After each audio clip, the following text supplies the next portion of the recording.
So lecture 5 now in the electrophysiology, we're going to be talking about myocytes. And we're going to be talking about the structure and the function of the myocytes, the anatomy, which is the structure, and the function, which is the physiology. And in particular, we're going to be looking at how myocytes shorten. How is it that they get smaller? We've talked about the electricity that stimulates the muscles to get smaller. That's the action potential. So it starts in the pacemaker cells, transmits down to the myocytes depolarize, and then when they depolarize, they somehow cause the cell to shorten. So let's talk about that shortening. And then in the next lecture, we'll put those two together to talk about how the depolarization causes the shortening. But in this lecture, we're just going to talk about the shortening and how that happens. So this PowerPoint is available online. You can go and get it. There's information on how to do that linked underneath in the comments. So take a look if you want the PowerPoint. You're free to use it to teach other people. This information was given to me by wonderful people, and I'm happy to share it. So go and check out the PowerPoint if you want to download it. This is lecture 5, so these are the other things we've talked about. Now let's do some priming questions. How many myocytes are contractile, how many squeeze, and how many are more electrical? What are the two structures of the intercalated discs, the actin and myosin? We'll talk a little bit about those and talk about how they work. What's meant by the term functional syncytium? And what are the two main filaments involved in muscular contraction, which are attached to the Mittler-Zwimmer, I think it's called, lines? And then tropomyosin. What's tropomyosin? And what are the three troponin complexes that are attached to tropomyosin, and why are those important?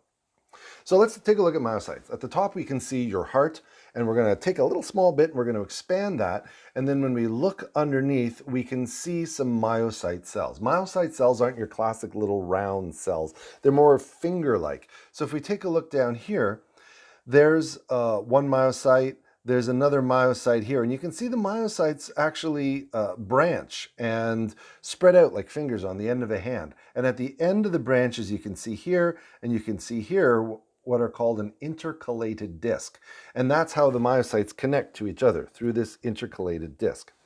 The myocyte cells are otherwise pretty much like normal muscle cells. They've got contractile fibers in them. They've got mitochondria to recharge the ATP. They've got a nucleus. They're basically cells. If we take a look at them up close, the really cool thing about myocardial cells, as we said, is they branch off. There's one myocardial cell outlined here, and you can see it branches off into others to make this spaghetti-like meshwork that are all connected by intercalated discs. So we've got this real big fiber, mesh fiber, all throughout the heart of these cells that are all connected to each other. Here's an example looking up close of the section here of the intercalated discs. So here's a myocardial cell along here. This is the intercalated discs. If we were to expand it along here, you can see that they kind of stick together a little bit like Velcro, and they have the gap junctions here for transmitting ions through, and they also have these things called desmosomes, and the desmosomes are binding functions. So they hold the cells together very strongly. And you'll see that most of the cardiocytes, or the myocytes, the cardiomyocytes, are contractile. Less than 1%, roughly 1%, are the pacemaker cells. The rest of the myocytes are all for contraction. And the action potential is transmitted through these myocyte cells. So there are very, very few pacemaker dedicated electrical cells. Those are the ones with the funny channels in them. There are very few of those in the heart. Most of the myocardial cells are contractile cells, because that's what the heart does, right? It contracts. So if we go and take a look closer at the myocyte here, the myocyte we'll see are actually made out of strands of things called myofibrils. So if we took off this cell wall, you can see there's actually a bunch of myofibrils there. And if we took one of these myofibrils and spread it out, you'd see that it's made up of these myocytes that branch off, like I said, like a big mesh, like a big net, so that they all stick together. If we go in a little bit more, there's a structure inside those inside the myocyte that is really important to the whole process of contraction that we'll talk about a little bit more later.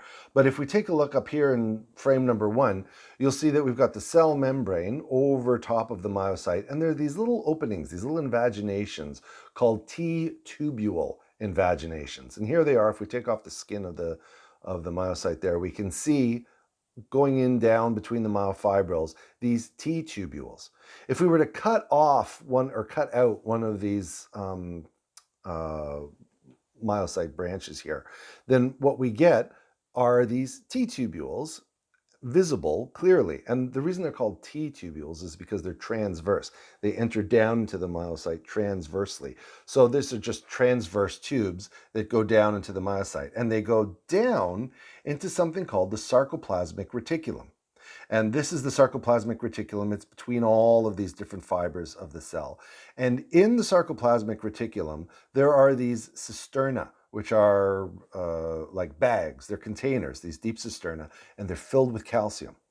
So when a stimulus comes along, it travels down the T-tubules, it gets down to the sarcoplasmic reticulum, hits the deep cisterna, and that depolarization actually releases calcium from the deep cisterna into the myocardial cells. That's pretty important because you may recall, or you may know already, that calcium is really important in the process of muscular contraction. Well, that's where the calcium comes from.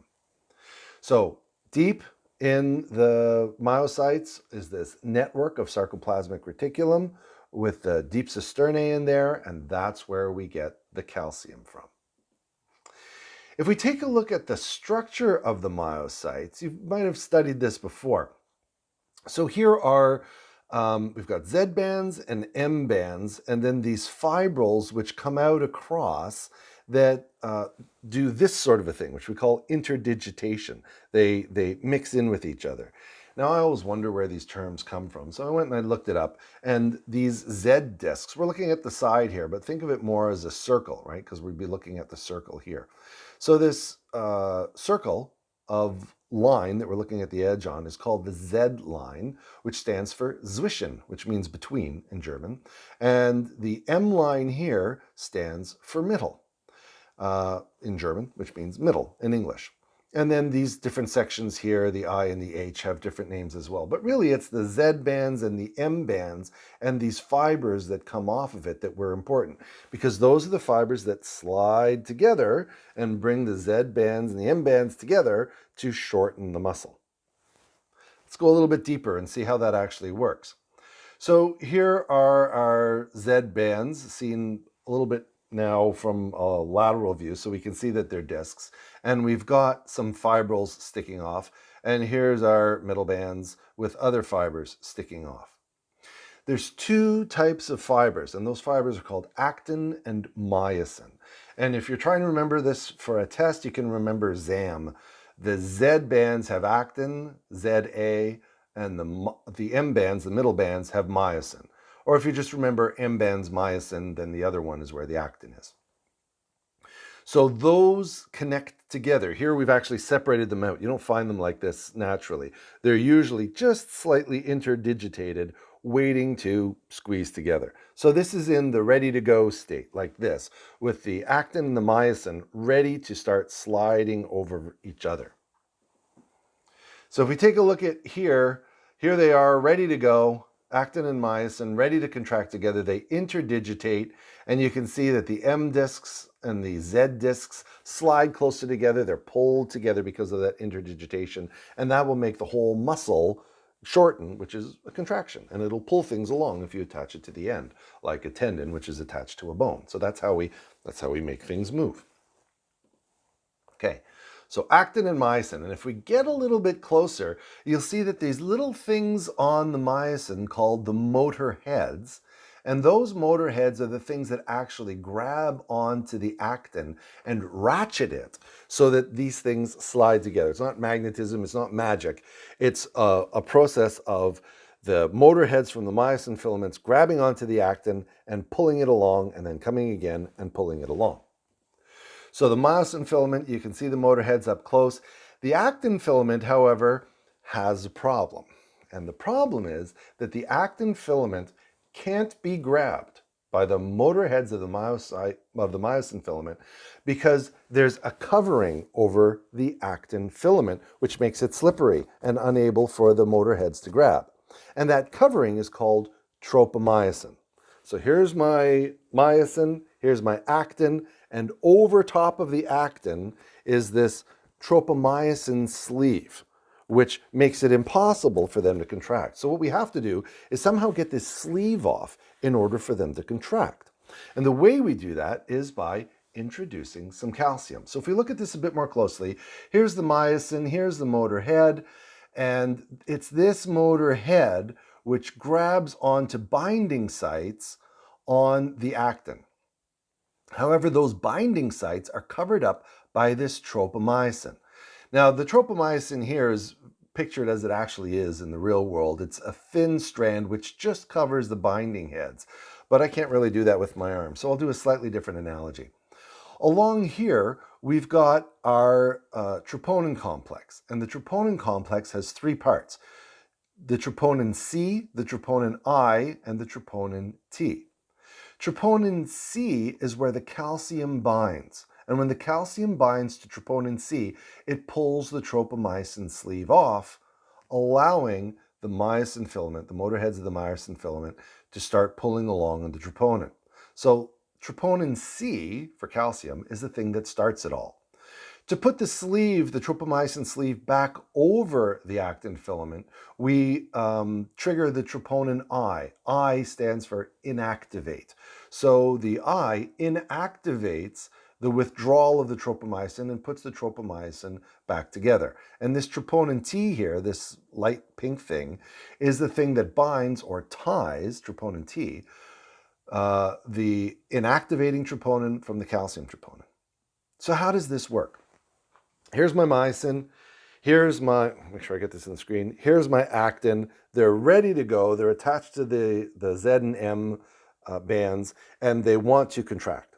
So what happens is they're touching, a little bit of adenosine triphosphate comes in, activates the motor head starts to slide. But if the tropomyosin is on the actin, this tropomyosin here, then I can't do it. So what I do is I sprinkle some calcium onto the tropomyosin. And that's what we'll talk about later, where the calcium comes from the sarcoplasmic reticulum. But why? I'll describe it.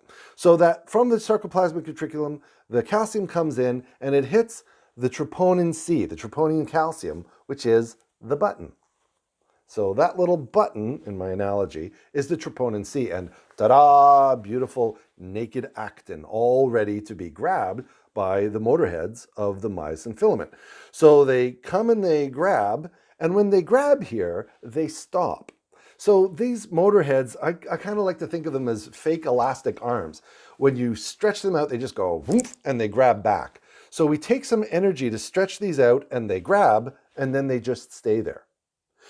In order to make them grab again, we have to recharge them, and we recharge them with our adenosine triphosphate. So the ATP comes down, and you can see that there's ATPase sites on the motor head there. The ATP grabs onto those sites, energizes the motor head, and the motor head reaches out again with a big sort of energetic and then just automatically contracts. And then more energy reaches out and contracts. That's how we get this interdigitation happen. That's how we get the myosin and the actin to come together.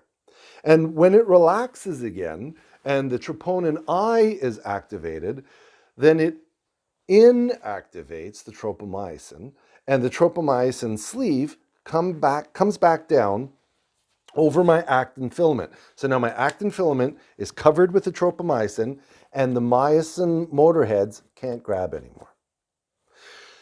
This is really important in a lot of ways. It's a really fundamental process. It's pretty critical to understand how actin and myosin work together to create this interdigitation, this power stroke movement once the tropomyosin is off of the actin, so they can contract and move together. And it explains a lot of physiological processes. It explains how you can get a piece of meat to shorten itself by introducing a little bit of electricity. The electricity releases the calcium comes down, takes off the tropomyosin, we get our power strokes happening, and the muscle shortens.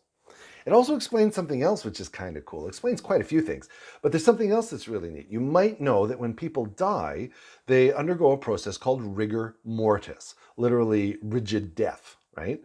Bodies, when they first have died, after a few hours to about 24 or so hours, are stiff. And you can pick them up by the feet and the head, and they'll just stay straight like a board. And the reason for that is because of this power stroke. Remember, it's the ATP that causes the motor head to reach out again and grab on. If you die and your mitochondria don't work anymore and they can't recharge your ATP, your muscles contract a little bit and then they run out of energy and then they stay locked like this until the actual physical proteins start to break down and decompose and the body remains stiff. And it has a lot of physiological implications. Coroners will examine this because if someone has been, for example, fighting and trying to defend themselves and punching and using their arms a lot, those muscles in their arms will instantly rigor when they die. The rest of the body will take several hours, but the muscles that have been used extensively will rigor almost immediately, depending, on how much the person has been working. But if they've really completely exhausted their arms, then yeah, their arms will rigor first. If you're, if you're in the gym and you're doing squats and you're really working out your calves, and then you tragically have a heart attack and you die, your thighs will instantly rigor and be stiff first. So that's when we see patients or deceased people who have rigored hands, we realize they've probably been involved in a fight before they die. And that's one of the things that coroners look for. And it's one of the things that we kind of look at first. Because normally if somebody dies in their sleep, the first muscles that rigor are the smaller muscles that don't have as many mitochondria in them. So eyelids and jaw and fingers. And as paramedics, when we go in and we see somebody who's deceased in bed and we're thinking, how dead are they? Should we, initiate resuscitation, or should we say this person is now deceased and we'll pronounce them? One of the things we'll do is we'll try lifting up their eyes and we'll try moving their jaw. As one of my mentors said, if you have to break their jaw to intubate them, maybe you shouldn't be intubating them. So we try to move their jaw and we try moving their fingers, just moving their fingers a little bit. And if all of those are rigored, then we try moving larger muscles like the biceps or the leg or something like that. And of course, if the whole body is rigored, then there's absolutely no possibility of resuscitating that patient. We can definitively say this person is now dead. There are other things we'd look for, but that's certainly, in concert with other things, a very strong clue that the person has died. So that's how muscles contract. Okay, let's go through it again. We've got our myosin, we've got our actin. The actin is covered by tropomyosin. In order to get them to be able to have the power stroke work, we've got to take off this tropomyosin filament. So we sprinkle some calcium on.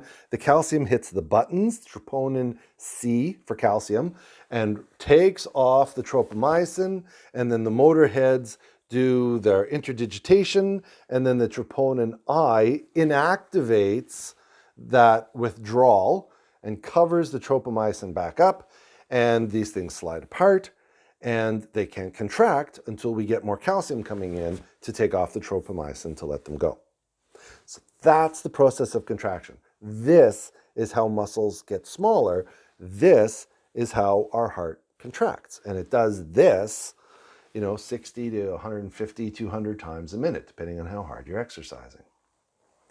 So there's a close-up of the myosin and the motor head attaching to the actin filament now that the tropomyosin is out of the way, and we get this contraction, which is called the power stroke. This is kind of tough to describe very well just verbally, which is why I've come up with this sleeve thing. I've been teaching that sleeve thing for over 10 years now, and it kind of works, but I'd really encourage you to go onto YouTube and look up, muscle contraction, actin myosin, something like that, power stroke, and it will show you animations of this motor head grabbing on to the actin and doing the power stroke. And it makes it a little bit more clear. So when you're done this lecture, go ahead and take a look on YouTube and see if you can find that, okay? This is also interestingly really important. I've talked about how it's important in rigor mortis, but it's also important in acute pulmonary edema. And acute pulmonary edema happens because the heart muscle, starts to get weak. And the reason it starts to get weak is because it's not getting enough oxygen. And when it's not getting enough oxygen, then the mitochondria can't create more ATP. And when we don't have enough ATP, our muscles get stuck and the heart gets kind of rigid and doesn't contract very well. And because it's not contracting well, it can't clear the blood out of the lungs. The fluid starts to back up into the lungs and we get pulmonary edema. So one of the most important things that we can do for a patient with acute pulmonary edema is not so much get rid of the fluid, because that fluid was probably in their body before they started getting pulmonary edema. They're not overloaded with fluid. What they have is a weak heart. And the reason they have a weak heart is because they're not getting enough oxygen to the heart. So we've got to make sure that our patients are normoxic and we're giving them enough oxygen to help recharge the ATP to get the heart working nice and firm again and the actin and myosin sliding over each other so that we can clear the fluid out of the lungs and get it circulating to the body where it should be. So it's really important. That's how it's important to acute pulmonary edema. Like I said, there's a lot of good movies about this on YouTube. Here's one of them. There's a bunch. Go and take a look at the animations of the Power Stroke, and it'll help reinforce it in your head a little bit and give you an idea of how we take a piece of meat in our body, zap it a little bit, release some calcium, and the calcium causes it to interdigitate and contract. And when you contract this chamber of the heart, it squeezes all the stuff that's inside. Elegant process, just absolutely brilliant that this process works, but that's how it works. So go and take a look. If you have any questions, leave them in the comments section. Happy to answer them.